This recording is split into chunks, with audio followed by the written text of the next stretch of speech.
समृद्ध समाज निर्माणको एउटै आधार, हरेक सेकेन्ड सत्य समाचार। नमस्कार, सफल खबर अनलाइनको समाचारमूलक सामग्री सफल समाचारमा स्वागत छ। म बिन्दु वाग्ले। कोभिड-19बाट सिर्जित परिस्थितिका कारण निम्तिएको आर्थिक दुरावस्था सामान्य टालटुलले टालिने सम्भावना छैन। गत आर्थिक वर्षमा मात्रै कुल गृहस्थ उत्पादन जीडीपीमा करिब 2 खर्ब रुपैयाँ बराबर क्षति भएको त सरकारी अध्ययनले देखाउँछ। 15,67,000 जनाले रोजगारी गुमाएका छन्। झण्डै 12 लाख नागरिक गरिबीको रेखामुनि धकेलिएका छन्। प्रतिवेदन अनुसार गत आर्थिक वर्षमा राजस्व सङ्कलन करिब 25% सङ्कुचित भयो। यातायात तथा भौतिक पूर्वाधार क्षेत्रमा 54 अर्ब र कृषिमा 19 अर्ब क्षति भएको छ। कोभिड महामारी तत्कालै नियन्त्रणमा आउने अवस्था नभएकाले सबै आर्थिक गतिविधि पुरानै लयमा फर्कन समय लाग्ने देखिन्छ। सरकारले पुनरुत्थान कार्यक्रमद्वारा यसको गति बढाउनुपर्छ। जुन रूपमा राजस्वमा सङ्कुचन आइरहेको छ र खर्चमाथिको चापका कारण सरकारलाई स्रोत जुटाउन मुस्किल परिरहेको छ, त्यसअनुसार चलन विज्ञहरूले सुझाव लिँदै अनावश्यक प्रशासनिक तथा राजनैतिक संरचना नै कटौती गर्नुपर्छ। अनावश्यक खर्च कटौती गर्ने हो भने त्यसबाट बच्ने ठूलो रकम पुनरुत्थानका लागि खर्च गर्न र स्वास्थ्य, शिक्षा जस्ता सार्वजनिक सेवाका क्षेत्रमा लगाउन सकिन्छ। न्युज सुरु गरौँ अहिलेसम्मका प्रमुख खबरहरूबाट। आन्तरिक लगानीलाई प्रोत्साहन गर्ने गरी निजी क्षेत्रसँग सहकार्य गर्ने उद्योग मन्त्री लेखराज भट्टको भनाई। उद्योगीहरूले मागे पुनर्कर्जाको सुविधा। न्यायिक समितिले काम गर्न नसकेको महिला बालबालिका तथा ज्येष्ठ नागरिक मन्त्री लीलानाथ श्रेष्ठको भनाई। समितिले काम गर्न नसक्दा हिंसा बढेको तर्क। वन पैदावारमा लगाएको प्रतिबन्ध हटाउन पारिवारिक मैत्री वन सङ्घ नेपालको माग। पारिवारिक निजी वनलाई प्रवर्धन गर्नुपर्नेमा जोड।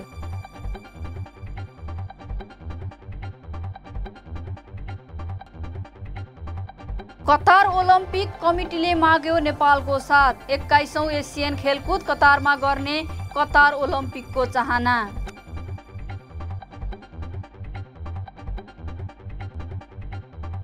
र 9औं खेलकुद प्रतियोगिता फागुनमा हुने देखिएन सम्भावना।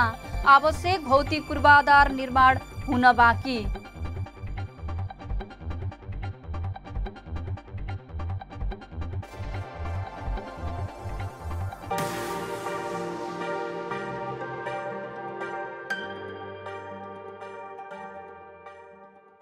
अब समाचार विस्तारमा। स्थानीय तहका न्यायिक समितिले प्रभावकारी काम गर्न नसक्दा महिला बालबालिकामाथि भइरहेको घटना बढेको महिला बालबालिका तथा ज्येष्ठ नागरिक मन्त्री लीलानाथ श्रेष्ठले बताउनु भएको छ। महिला बालबालिका तथा ज्येष्ठ नागरिक मन्त्री लीलानाथ श्रेष्ठले स्थानीय तहका न्यायिक समितिले प्रभावकारी काम गर्न नसक्दा महिला बालबालिकामाथि भइरहेको घटना बढेको बताउनु भएको छ।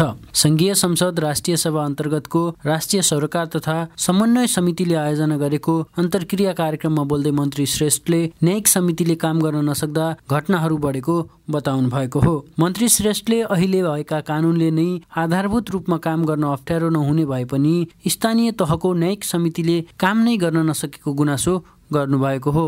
स्थानीय तहमा भएका न्यायिक समितिमा रहने व्यक्तिमा कानुन सम्बन्धी ज्ञान र सिप नहुँदा प्रभावकारी काम गर्न नसकेको पनि मन्त्री श्रेष्ठले बताउनुभयो। स्थानीय तहलाई न्यायिक समिति बनाछ। म कानुनको विद्यार्थी पनि हो। तपाईको कुनै पनि मानिसले अदालतमा गएर मुद्दा लड्न सम्भव छ? जो दलित छ, त्यो गरिब छ? जिल्लामा तपाईँ एउटा मुद्दा लेख्नु भयो भने 10,000 रुपियाँ दिन्छ मिनिमम। अनि तपाईँ उच्च अदालतमा गयो भने 15,000 दिन्छ। केन्द्रमा चाहिँ 25 देखि 50 लाख दिन्छ। जसलाई 2 छाक खानालाई धौधो परिरहेछ उसले न्याय पाउँछ? न्यायालयबाट पाउँदैन। त्यस कारणले हामीले अहिलेको संविधानले हाम्रा स्थानीय तहहरूमा उपमेयर होस् या मेयर होस् न्यायिक समितिको व्यवस्था गरेछ।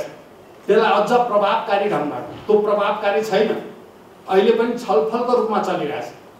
त्यो एउटा अदालत हो, त्यसले गरेको निर्णय अदालतमा लाग्छ। तर त्यो हाम्रो कानुनको अज्ञानताले गर्दा, समाजले गर्दा, त्यहाँको जनप्रतिनिधिले गर्दा त्यसलाई ठिक ढङ्गले महिला दिदीबहिनीहरूलाई सहयोग पाइरहेको अवस्था छैन। कार्यक्रममा राष्ट्रिय सभाका उपाध्यक्ष शशिकला दाहालले लैङ्गिक हिंसा सम्बन्धी विषयलाई पाठ्यक्रममा राख्नुपर्ने बताउनुभयो। यस्तै विद्यालय स्तरमा नै महिला हिंसा सम्बन्धी विषयमा अन्तर्क्रिया गर्न सके हिंसा हुने जोखिम कम गर्न सकिने पनि दाहालले बताउनुभयो। नेपाल सरकारले प्रत्येक वर्ष डिसेम्बर 1 देखि 16 तारिकसम्म लैङ्गिक हिंसा विरुद्ध 16 दिने अभियान चलाउँदै आएको छ। नेपाल संयुक्त राष्ट्रसङ्घको महिला विरुद्ध हुने सबै प्रकारका हिंसा विरुद्धको अभिसन्धिको पक्ष राष्ट्र पनि हो। नेपाल सरकारले हालै मात्र तेजाब आक्रमण र यौनजन्य हिंसा अन्त्य गर्न अध्यादेश नै जारी गरेको छ। आन्तरिक लगानीलाई प्रोत्साहन गर्ने गरी निजी क्षेत्रसँग सहकार्य गर्ने उद्योग वाणिज्य तथा आपूर्ति मन्त्री लेखराज भट्टले बताउनु भएको छ। उद्योग वाणिज्य तथा आपूर्ति मन्त्री लेखराज भट्टले आन्तरिक लगानीलाई प्रोत्साहन गर्ने गरी निजी क्षेत्रसँग सहकार्य गर्ने बताउनु भएको छ। नेपाल उद्योग वाणिज्य महासंघका नवनिर्वाचित पदाधिकारीहरूसँगको भेटमा मन्त्री भट्टले वैदेशिक लगानी भन्दा आन्तरिक लगानीलाई प्रोत्साहन गर्ने गरी काम गरिने स्पष्ट पार्नु भएको हो। भट्टले कोभिड पछिको परिस्थितिमा लगानी बढाई रोजगारी सिर्जना गर्ने सन्दर्भमा सरकारले निजी क्षेत्रसँग सहकार्य गर्नुको विकल्प नहुने पनि बताउनुभयो। त्यसैले उद्योग मन्त्रालयले निजी क्षेत्रको लगानीलाई प्रोत्साहन गर्ने गरी नीतिगत व्यवस्था गर्ने बताउनुभयो। त्यो भएर आन्तरिक लगानी कहीँ थुप्रेर बस्ने, कहीँ कुनामा बस्ने, त्यो अनसिन हुने, त्यो चाहिँ परिचालन नहुँदा अनि यसले व्यवसायीहरूले पनि जे पाउनुपर्ने त्यो नपाउने, राज्यले पनि नपाउने भइरहेछ। त्यो भएर यसलाई अलिक केन्द्रित कसरी गर्न सकिन्छ, आन्तरिक लगानी पुँजीलाई केन्द्रित गर्ने। महासंघका अध्यक्ष शेखर गोल्छाले अहिलेको स्थितिमा कतिपय उद्योगहरूमा मजदुरहरूले बन्द हडताल गरिरहेको बताउँदै त्यसलाई रोक्न पहल गरिदिन मन्त्री भट्ट समक्ष माग गर्नुभयो। उद्योग मन्त्रालयले निर्देशन जारी गरेर भए पनि बन्द हडताल रोक्नुपर्ने माग अध्यक्ष गोल्छाले गर्नुभयो। अहिले पनि बन्द हडतालको स्थिति रहेको छ। हाम्रो रामचन्द्रजीकै फ्याक्ट्रीमा हडताल रहेको छ। यस्तो बेलामा सामूहिक सौदाबाजीलाई के न केही तरिकाले रोकिनुपर्छ। यो विशेष समय हो। हुन त यो डिपार्टमेन्ट अब यो हामी श्रम मन्त्रीज्यूलाई पनि भेट्छौँ यसमा, तर यसमा चाहिँ कुनै न कुनै सोच उद्योगले पनि गरेर एउटा निर्देशन जारी गर्यो भने एटलिस्ट यो पिरियडमा अहिले हडताल गर्न पाइँदैन, कुनै काम रोक्न पाइँदैन भन्ने किसिमको निर्देशन कुनै न किसिमले अब कानुनी तरिकाले यसलाई निर्देशन जारी हुन सक्यो भने यसले चाहिँ ठुलो रूपमा हामीलाई रिलिफ पनि हुने थियो। कार्यक्रममा उद्योगी व्यवसायीहरूले साना तथा मझौला उद्योगहरूले पुनर्कर्जाको सुविधा पाउन नसकेको बताएका छन्।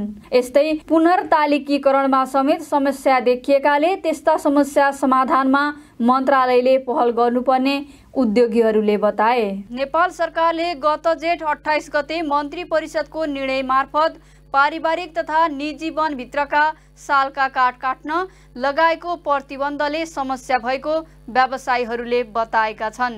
पारिवारिक मैत्री वन सङ्घ नेपालले वन पैदावारमा लगाएको प्रतिबन्ध हटाउन माग गरेको छ। बिहिबार काठमाडौँमा पत्रकार सम्मेलन गर्दै सङ्घले सङ्घीय सरकारले जिल्लामा अनावश्यक संरचना खडा गरी वन स्रोतमाथि नियन्त्रण गरेको बताएको हो।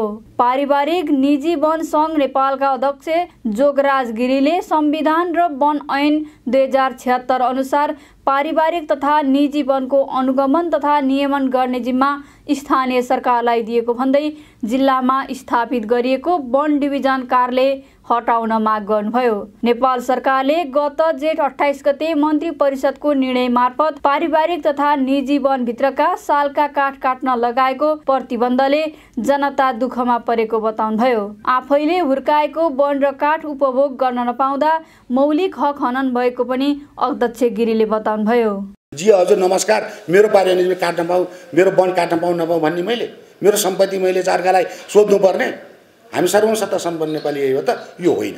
त्यसकारण चाहिँ यो तत्काल चाहिँ तपाईँको चाहिँ वन मन्त्रालयले यो कानुनी प्रक्रियालाई चाहिँ फुकाउनुपर्छ भन्ने कुरा चाहिँ हामीले बारम्बार कुरा उठाएका छौँ। दुईवटा गाविस, दुईटा गाविसको बिचमा रेन्ज पोस्ट, इलाका रेन्ज पोस्ट थिए, थुप्रै संरचनाहरू थिए। अब अहिले चाहिँ सङ्घीय संरचनाको हिसाबमा कुनै संविधानले कल्पना नगरेको वन डिभिजन कार्यालयको तपाईँको संरचना चाहिँ जिल्लामा स्थापना गरेर सबै तपाईँको स्रोतको चाहिँ तपाईँको केन्द्रीकरण गर्ने चाहिँ मानसिकताका साथ वन मन्त्रालयले चाहिँ काम गरिरहेको छ। त्यही भएर हामीले भनेका छौँ त्यो कुरालाई चाहिँ त्यहाँकै स्थानीय सरकारलाई चाहिँ जिम्मा दिनुपर्छ। सरकारले पारिवारिक निजी वनको आडमा सालका काठमा अवैध ओसार पोसार भएको र हरिया रुखहरू पनि काटिन थालेपछि प्रतिबन्ध लगाएको छ। अहिले वनको रुख काटेको अभियोगमा केही किसानहरू मुद्दा खेपिरहेका छन्। सरकारले यसै विषयलाई अध्ययन गर्न वन सम्बन्धी उच्च स्तरीय छानबिन समिति गठन गरेको थियो। उक्त समितिले अध्ययन गरी प्रतिवेदन समेत बुझाइसकेको छ। समितिले पारिवारिक निजी वनलाई प्रवर्धन गरी हक उपयोग गर्न सरल व्यवस्था बनाउन समेत सुझाव दिएको छ। परराष्ट्र मन्त्री प्रदीप ग्यावालीकी धर्मपत्नी सरस्वती ग्यावालीको अर्को नयाँ कृति कविता संग्रह सार्वजनिक भएको छ। कवयित्री ग्यावालीले जीवनका विभिन्न आरोह अवरोह र अनुभूतिहरूलाई कवितामा उतार्नु भएको छ। परराष्ट्र मन्त्री प्रदीप ग्यावालीकी धर्मपत्नी सरस्वती ग्यावालीको अर्को नयाँ कृति कविता संग्रह सार्वजनिक भएको छ। कवयित्री ग्यावालीले जीवनका विभिन्न आरोह अवरोह र अनुभूतिलाई कवितामा उतार्नु भएको छ। स्वाभिमान नाम दिएको कविता संग्रहमा देश प्रेमको भाव झल्कने र वर्तमान समाजका विषय पनि समेटिएको छ। कविता संग्रहलाई अपाङ्गता भएका बालबालिकालाई समर्पित गर्नु भएको छ। कवयित्री ग्यावाली आफै पनि अपाङ्गता भएकी छोरीको अभिभावक हुनुहुन्छ। संग्रहमा समेटिएको सीता र भिरकुटीको माटोमा भन्ने शीर्षकमा नेपाली नारीहरू माथिको उत्पीडनलाई उतारिएको छ। त्यस्तै कविता संग्रहको आवाज शीर्षक कविता कवयित्री ग्यावालीको आफ्नै अनुभव बयान गरे जस्तो लाग्छ। फरक शारीरिक अवस्थाकी छोरीलाई आफ्नो मातृत्व र स्नेहले हुर्काएको अनुभूति पनि कवितामा छ। कवयित्री ग्यावालीले कवितामा आफ्नो छोरीबाट आमाको सम्बोधन सुन्न लालाहित भएको कठोर तृष्णा पनि व्यक्त गर्नु भएको छ। विशद 2019 कार्तिक महिनामा पाल्पा जिल्लामा जन्मनु भएकी ग्यावाली वामपन्थी आन्दोलनमा संलग्न हुनुहुन्थ्यो। यसअघि कवयित्री ग्यावालीको आत्मकथा लालटिनको उज्यालोमा पाठक सामु आइसकेको छ। कतार ओलम्पिक कमिटीले 21औं एसियाली खेलकुद आयोजना कतारमा गर्नका लागि नेपालसँग समर्थन मागेको छ। कतार ओलम्पिक कमिटीका महासचिव जसिम रसिद अल बुनइनको नेतृत्वमा काठमाडौँ आएको प्रतिनिधि मण्डलले बिहिबार नेपाल ओलम्पिक कमिटीका पदाधिकारीलाई भेट गरी सन् 2030 मा आयोजना हुने 21औं एसियन खेलकुद कतारमा गर्न समर्थन मागेको हो।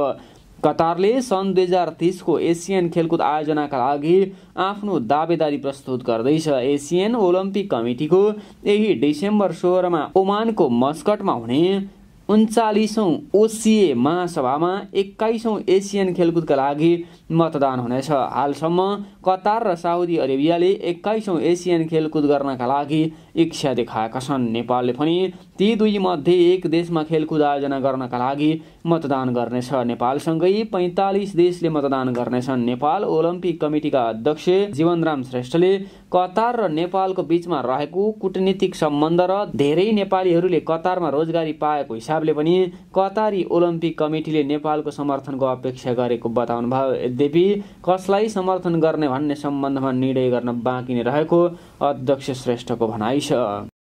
अब यो हामी चाहिँ नि उता यो ओमानमा चाहिँ नि जनरल एसेम्ब्ली छ यो डिसेम्बरको 16 मा। त्यहाँ जानु अगाडि हामीले छलफल गरेर हामीले कसलाई समर्थन गर्ने भन्ने कुराको डिसाइड चाहिँ नि गर्छौँ। यो एउटा चाहिँ नि उहाँहरूको भिजिट यो हाम्रो खेलकुदको लागि र नेपालकै लागि पनि एउटा चाहिँ नि राम्रो अवसर हो भन्ने मलाई लाग्छ। अब कतार र नेपालको बिचमा हाम्रो जुन चाहिँ नि रिलेसनसिप छ, डिप्लोमेटिक रिलेसनसिप, र धेरै नेपाली हाम्रा दाजुभाइहरू पनि यो कामको दौरानमा कतारमा चाहिँ नि जानुहुन्छ। धेरै नेपालीहरू त्यहाँ हुनुहुन्छ र यो सबै हिसाबले अब उहाँहरूले जुन नेपाल ओलम्पिक कमिटीसँग उहाँहरूलाई समर्थन गर्नको लागि त्यो एउटा अभिलाषा लिएर उहाँहरू आउनुभएको छ। यही दौरानमा यो दुई देशको बीचको सम्बन्धलाई पनि यसले अझ राम्रो गर्नेछ। कतार ओलम्पिक कमिटीको टोलीले एसियन खेलकुदलाई नमुनाको रूपमा आयोजना गर्ने बताएको पनि अध्यक्ष श्रेष्ठले बताउनुभयो। कतारमा एसियन खेलकुद आयोजना हुँदा नेपाली खेलाडीले पनि राम्रो समर्थन पाउने र खेलाडीको मनोबल बढ्ने भन्दै कतार ओलम्पिक कमिटीले नेपालको समर्थन खोजेको हो। यसअघि 2006 मा एसियन खेलकुद आयोजना गरेको कतारले 2022 को विश्वकप फुटबल समेत आयोजना गर्दैछ। पोखरामा सञ्चालन हुने भनिएको 9औं राष्ट्रिय खेलकुद प्रतियोगिता फागुनमा नहुने भएको छ। राष्ट्रिय खेलकुद परिषद राखेपले 9औं राष्ट्रिय खेलकुद आगामी फागुन 20 गतेदेखि पोखरामा गर्ने निर्णय गरेको थियो। पोखरामा सञ्चालन हुने भनिएको 9औं राष्ट्रिय खेलकुद प्रतियोगिता फाल्गुनमा नहुने भएको छ। राष्ट्रिय खेलकुद परिषद राखेपले 9औं राष्ट्रिय खेलकुद आगामी फागुन 20 गतेदेखि पोखरामा गर्ने निर्णय गरेको थियो। गण्डकी प्रदेशको राजधानी पोखरामा हुन लागेको 9औं राष्ट्रिय खेलकुदका लागि आवश्यक भौतिक पूर्वाधार अन्तर्गत स्विमिङ पुल, सुटिङ र हकी बाहेक अरू खेलका पूर्वाधारहरू निर्माण भइसकेका छन्। स्विमिङ र सुटिङको लागि टेन्डर पारित भएको छ भने हकीको लागि जग्गा खोज्ने काम भइराखेको छ। खेलका भौतिक पूर्वाधार तयार भएपछि कोरोना संक्रमणको जोखिमका कारण फाल्गुनमा खेल आयोजना गर्न नसकिने राखेप सदस्य सम्पन्न श्रेष्ठले बताउनुभयो। जस्तो एउटा स्विमिङ पुलको एउटा त्यो समस्या छ, सुटिङको अनि हकीको 2-4 वटा गेमको बाहेक अरू प्रयास पूर्वाधार हामीका तयारी अवस्थामै छ हैन। अब यही सुटिङको पनि तपाईको एउटा टेन्डर उसमा प्रक्रियामा गइसकेको छ। तपाईको स्विमिङको पनि त्यो प्रक्रियामा गइसकेको छ। अब हकीको पनि हामीले ठाउँ खोजिरहेछौँ। होइन भने मोटामोटी अरू सबै भौतिक पूर्वाधार हाम्रो तयारी अवस्थामै छ। 9औं राष्ट्रिय खेलकुद प्रतियोगिता गण्डकी प्रदेशको राजधानी पोखरामा नै हुने र पूर्वाधारका कारण खेल नरोकिने पनि उहाँले स्पष्ट पार्नुभयो। यद्यपि खेल कहिले हुने भन्ने सम्बन्धमा राखेपले छिट्टै निर्णय गर्ने पनि उहाँको भनाइ छ। अब मौसम सम्बन्धी जानकारी।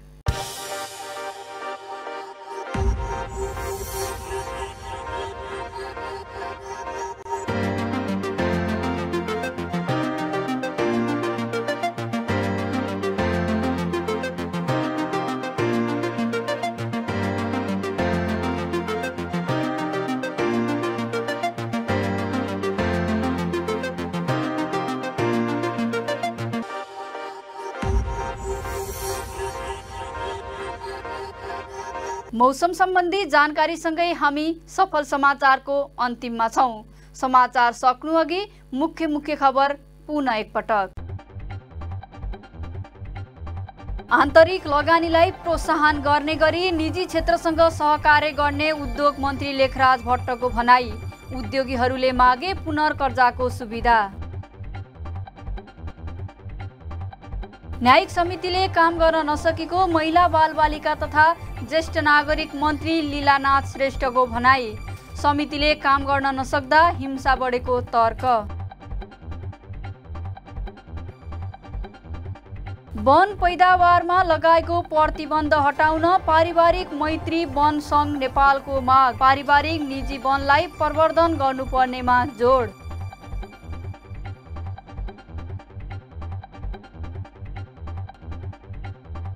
कतार ओलम्पिक कमिटीले माग्यो नेपालको साथ। 21औं एसियन खेलकुद कतारमा गर्ने कतार ओलम्पिकको चाहना।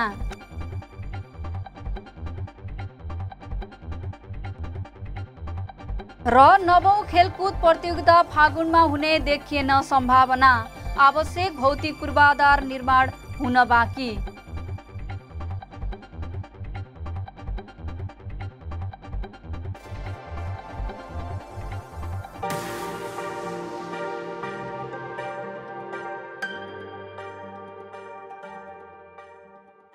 सफल समाचार अहिलेका लागि यति नै। लगातार खबरका लागि सफल खबर टेलिभिजन र www.सफलखबर.com हेरिरहनुहोला।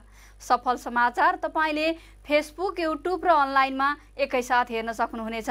हामीलाई हेर्न नछुटाउनुहोला। नमस्कार।